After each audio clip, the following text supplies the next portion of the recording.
സ്ത്രീകൾക്ക് നേരെയുള്ള പ്രത്യേകിച്ച് സിനിമാ നടിമാർക്ക് നേരെയുള്ള അതിക്രമങ്ങളെക്കുറിച്ച് നിരന്തരം വാർത്തകൾ വരാറുണ്ട്. കാസ്റ്റിംഗ് കൗച്ച് മാത്രമല്ല, പബ്ലിക്കിന് മുന്നിൽ നിന്നും ഇത്തരത്തിലുള്ള ആക്രമണങ്ങൾ വരാറുണ്ട്. സോഷ്യൽ മീഡിയയിലൂടെ മുഖം പോലും വ്യക്തമാക്കാത്ത ആളുകളാണ് ഇത്തരം പ്രവൃത്തികളുമായി വരാറുള്ളത്. അങ്ങനെ തനിക്ക് നേരിടേണ്ടി വന്ന പ്രശ്നങ്ങളെക്കുറിച്ച് സംസാരിച്ച് എത്തിയിരിക്കുകയാണ് നടി വൈഗ റോസ്. ചെറിയ കഥാപാത്രങ്ങളിൽ അഭിനയിച്ചു തുടങ്ങി പിന്നീട് സിനിമയിലും ടെലിവിഷനിലുമൊക്കെ സജീവമായ താരമാണ് വൈഗ റോസ്. ഇടയ്ക്ക് സോഷ്യൽ മീഡിയയിൽ ഗ്ലാമറസ് ഫോട്ടോഷൂട്ടുമായി പ്രത്യക്ഷപ്പെട്ടാണ് നടി പ്രേക്ഷക പ്രശംസ നേടാറുള്ളത്. ഇത്തരം ഫോട്ടോസിന്റെ പേരിൽ ചിലപ്പോഴൊക്കെ വിമർശനങ്ങളും പരിഹാസങ്ങളും ഒക്കെ നടിക്ക് ലഭിക്കാറുണ്ട്. അത്തരത്തിൽ ഫോട്ടോഷൂട്ട് ചെയ്യുന്നതിനെ കുറിച്ചും അതിനുശേഷം നേരിടേണ്ടി വരുന്ന ബുദ്ധിമുട്ടുകളെ കുറിച്ചുമെല്ലാം സംസാരിക്കുകയാണ് വൈഗ ഇപ്പോൾ.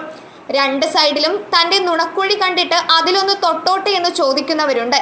തന്നെ കാണുമ്പോഴുള്ള അട്രാക്ഷൻ അതാണെന്നൊക്കെ ആളുകൾ പറയും. പക്ഷേ തനിക്ക് അങ്ങനെ തോന്നിയിട്ടില്ല. ചിലപ്പോൾ തനിക്ക് തടി വെക്കുമ്പോൾ അത് പോകും. അതെന്താ അങ്ങനെ പോകുന്നതെന്ന് തനിക്കിനി മനസ്സിലായിട്ടില്ലെന്നാണ് നടി പറയുന്നത്. സിനിമയിൽ അഭിനയിക്കണമെന്ന് ചെറുപ്പം തൊട്ടേ ആഗ്രഹിച്ച് അതിലേക്ക് വന്ന ആളൊന്നുമല്ല താൻ. ഒരു ഷൂട്ടിംഗ് കാണാൻ പോയി, അന്ന് അഭിനയിക്കാൻ അവസരം ലഭിച്ചു. ശേഷം തിരിച്ചു പോന്നു. കുറച്ചുകാലം കഴിഞ്ഞു വീണ്ടും അതുപോലൊരു അവസരം ലഭിച്ചു. കോണ്ടാക്റ്റുകളോ ഇതിനെക്കുറിച്ച് ധാരണയോ ഇല്ലാത്തതുകൊണ്ട് എന്താണ് ചെയ്യേണ്ടതെന്ന് പോലും അറിയില്ലായിരുന്നു. ഇപ്പോൾ ഭയങ്കരമായി ലേറ്റായി പോയെന്ന് തോന്നുന്നുണ്ട്. കിട്ടിയ അവസരത്തിന്റെ വില അന്ന് അറിയാൻ സാധിച്ചില്ല. അതാണ് തനിക്ക് പറ്റിയ അബദ്ധം. അനാവശ്യമായി കരിയറിൽ ഗ്യാപ്പ് എടുത്തു. ഇഷ്ടമുള്ള വസ്ത്രം വാങ്ങി അത് ഇടുന്നു എന്നേയുള്ളൂ. അതിനെ ഗ്ലാമർ ആക്കുന്നത് അത് മാത്രം ഇഷ്ടമുള്ള ആളുകളാണ്. വേറെ ചിത്രങ്ങൾ ഉണ്ടെങ്കിലും അതൊന്നും ആരും മൈൻഡാക്കില്ല. പിന്നെ അതിന് താഴെ വരുന്ന കമന്റുകളൊന്നും അധികം ശ്രദ്ധിക്കാറില്ല. മുമ്പ് വിഷമം തോന്നി, പിന്നെ മോശം കമന്റ് ഇടുന്നവരെ ബ്ലോക്ക് ആക്കി തുടങ്ങി. ഇതിനേക്കാളും ബുദ്ധിമുട്ടുള്ള കാര്യം ആണുങ്ങൾ അവരുടെ പേഴ്സണൽ ഫോട്ടോസ് അയച്ചു തരുന്നതാണ്. ഇവരുടെ വിചാരം പെണ്ണുങ്ങൾക്ക് ഇത് കാണാൻ ഇഷ്ടമാണെന്നാണ്. അത്രയും അറപ്പുള്ള കാര്യം വേറെയില്ല.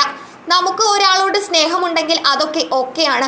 അല്ലാത്ത പക്ഷം സഹിക്കാൻ പോലും പറ്റില്ല. എന്നിട്ട് ഇതേ മനുഷ്യരാണ് നമ്മളെ കുറ്റം പറയുന്നത്. ആദ്യമൊക്കെ നിന്റെ അമ്മയെ കൊണ്ട് പോയി കാണിക്കട എന്ന് പറയുമായിരുന്നു. പിന്നെ അവരോടൊന്നും പറഞ്ഞിട്ട് കാര്യമില്ലെന്ന് മനസ്സിലായതോടെ ശ്രദ്ധിക്കാൻ പോലും നിൽക്കുന്നില്ല. പെൺപിള്ളേർ എന്ത് പറഞ്ഞാലും പെൺപിള്ളേർക്ക് തന്നെയാണല്ലോ കുറ്റം. നീ അങ്ങനെ നടന്നതുകൊണ്ടല്ലേ ഇതൊക്കെ കാണേണ്ടി വന്നതെന്നായിരിക്കും എല്ലാവരും പറയുക എന്നും വൈഗ പറയുന്നു.